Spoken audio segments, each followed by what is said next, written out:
یہ پیغام تو بڑی کنٹروورسیز اسی چیز سے کریٹ کر دی ہے کہ لے جی اب اگلا وزیر اعظم جو ہے نا وہ یہ بہت ساری میں ٹویٹس دیکھ رہی ہوں, بہت زیادہ میں اس طرح کے آپ کے وہ کنٹروورسیز دیکھ رہی ہوں چیزوں میں چلتی ہوئی. انفیکٹ کسی کو نہیں چھوڑا جا رہا, آپ کے گھر تک, گھر کی بیگمات پہ, ایوری کسی بھی لوگ. مگر اس کے پیچھے بہائنڈ سچائی کیا ہے, حقیقت کیا ہے, اقرار چاہتا کیا ہے؟ میں نہیں سمجھتا ہوں کہ یہ کچھ دن کے اندر اندر ہی یہ بات تمام لوگوں تک پہنچ گئی ہے کہ اقرار الحسن وزیر اعظم نہیں بنے گا, اور یہ چاہتا ہے.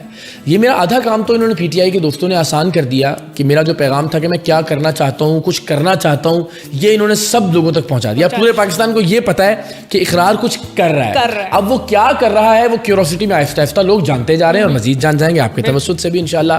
میں یہ کہتا ہوں اور بار بار حلف دے کر یہ بات کہتا ہوں کہ میں اللہ کی قسم کھا کے یہ یقین دلاتا ہوں پوری قوم کو, مجھ سے قرآن مجید پر حلف لے لیجئے, مجھ سے کوئی ایفیڈیوٹ سائن کروا لیجئے کہ میرا مقصد کبھی نہ کوئی سیاسی عہدہ لینا ہے, نہ کوئی حکومتی عہدہ لینا ہے, نہ سرکاری عہدہ لینا ہے, نہ میں کوئی ایسا عہدہ کبھی مانگوں گا, نہ کبھی قبول کروں گا, نہ کبھی اس کا امیدوار ہوں گا, نہ کبھی کوئی الیکشن لڑوں گا. نہیں اقرار, ان چیزوں کو پھر آپ کیسے جسٹیفیکیشن کیسے دو گے, وضاحت کیسے دو گے ان چیزوں کی کہ جب آپ کے پاس کوئی عہدہ نہیں ہے, جب آپ کے پاس کوئی سیٹ نہیں ہے, تو پھر آپ کیسے؟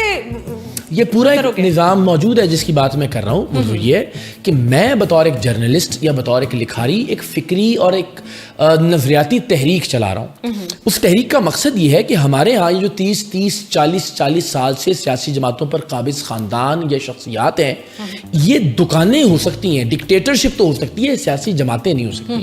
یعنی ڈکٹیٹرشپ کی مثال یہ ہے کہ کوئی آدمی 30-40 سال مسلط رہے. ڈکٹیٹرشپ کی مثال یہ ہے کہ ایک ہی آدمی فیصلہ کرے. ڈکٹیٹرشپ کی مثال یہ ہے کہ اس آدمی کے سامنے کسی کی جرت نہ ہو. تو ہمارے زرداری صاحب, نواز شریف صاحب یا عمران خان صاحب کے خلاف کوئی بات کر سکتا ہے پارٹی کے اندر, ان کے فیصلے کے خلاف کوئی فیصلہ ہو سکتا ہے پارٹی میں. 30-40 سال سے ان کے ہوتے ہوئے کوئی اور آ سکتا ہے ان کی جگہ پر یا ان کی سیٹ پر. تو یہی تو ڈکٹیٹرشپ ہے, یہی تو بادشاہت اور آمریت کی مثالیں ہیں. دنیا میں جہاں پولیٹیکل پارٹیاں ہوتی ہیں, ساری دنیا میں, برطانیہ میں لیبر پارٹی ہے, کنزرویٹو پارٹی ہے, امریکہ میں ریپبلکن اور ڈیموکریٹس ہیں, جرمنی میں CDU ہے, ایون بھارت کی BJP ہے, اور ساری دنیا, آسٹریلیا, جاپان, کینیڈا, آپ جہاں کی مثال بھی لے لیجئے, سیاسی جماعتیں ادارہ بنتی ہیں اور اداروں میں لوگ الیکشن کے ذریعے, میرٹ کے ذریعے آتے ہیں, اپنے ٹرم یا ٹینیور کو سرو کرتے ہیں, چلے جاتے ہیں, اور پھر نئے لوگ الیکٹ ہو کے آ جاتے ہیں. سیاسی جماعتیں دکان نہیں ہوتی ان کی طرح کہ 30-40 سال جس نے کھولی, اب جب وہ مرے گا وہی پھر اس دکان کو اپنے بیٹے بچی کو دے کر جائے گا, یا جسے وہ اچھا سمجھتا ہوگا اس کو ہینڈ اوور کر کے جائے گا. تو میں یہ کہہ رہا ہوں کہ وہ نہ اقرار الحسن کی پارٹی ہو, نہ وہ ABCXYZ کسی اور کی پارٹی ہو, وہ نوجوانوں کا ایک پلیٹ فارم ہو, نوجوانوں کی ایک جماعت ہو. اس کے اندر الیکشن کے ذریعے وہ ہر سطح کے اپنے لیڈرز کو الیکٹ کر کے اوپر لے کر آئیں, جیسے ساری دنیا میں ہوتا ہے. یہ کوئی نئی بات نہیں ہے.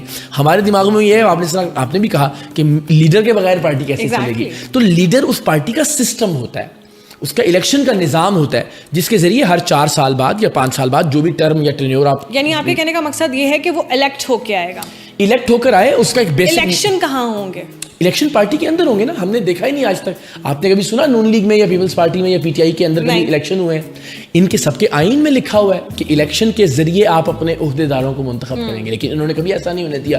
انہیں ملک میں فیئر الیکشنز چاہیے, لیکن پارٹی میں کبھی انہوں نے الیکشنز نہیں ہونے دیے. انہیں ملک میں جمہوریت چاہیے, لیکن اپنی پارٹی کے اندر انہوں نے کبھی جمہوریت نہیں آنے دی. انہیں ملک میں آئین کی بالادستی چاہیے, لیکن ملک کے اپنے جو پارٹی کا آئین ہے اس آئین پر خود عمل نہیں کرتے. تو ساری دنیا میں سیاسی جماعتیں جو ہیں وہ ایک ادارے کی طرح ہوتی ہیں. وہ دکان نہیں ہوتی کہ کوئی خاندان یا کوئی شخص 30-40 سال اس پر مسلط رہے.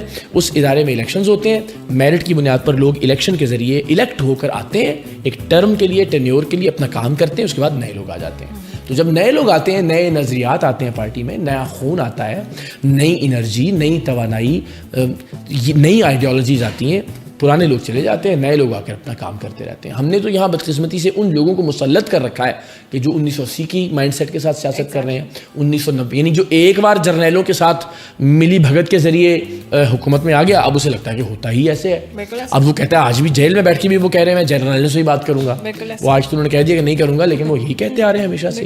اور یہ والے بھی جو اس وقت حکمران ہیں, ان کو بھی پتا ہے کہ اسی طریقے سے ہم نے آنا ہے. تو یہ طریقہ کار جو ہے, دیکھیں اس سائڈ کو ہم, چونکہ وہ گھر سے باہر کا معاملہ ہے, ہم گھر کو پہلے ٹھیک کریں.